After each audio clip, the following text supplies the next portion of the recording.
in U.S. history, and many of those impacted have little or no flood insurance. That may mean never rebuilding there again. Blaine Alexander now on how some residents are trying to move forward.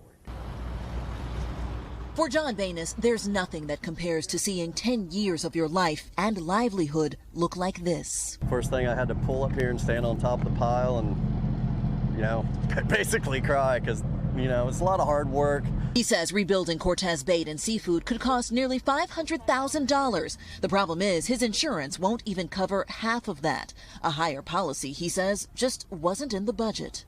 You never really think ahead of something like this going to happen. You're already paying a mortgage payment, and then you're struggling a little to begin with. So would that have just been too expensive? Well, at that probably point? would have just been too expensive.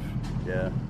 A similar situation for Randy Beatty. Yeah, that's the couch and the recliner and stuff there. So all that's gone. Yeah.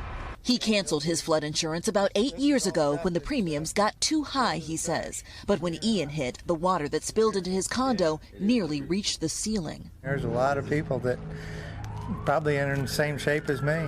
Yeah. Same boat. Yeah. We're all in the same boat here. According to the Insurance Information Institute, only about 18% of Florida homeowners have flood insurance, most of that through the federal government. The further you get away from the coastline, I think you're going to find more people who do not have flood insurance. Including Central Florida, parts of which saw record rainfall during Ian. There, fewer than 5% of homes have federal flood insurance. Banis is now doing what he can to help his neighbors while sorting out his own next steps. It's just, what do you do? What do you do next? And Blaine joins us now from Fort Myers Beach. So Blaine, what happens to those without insurance?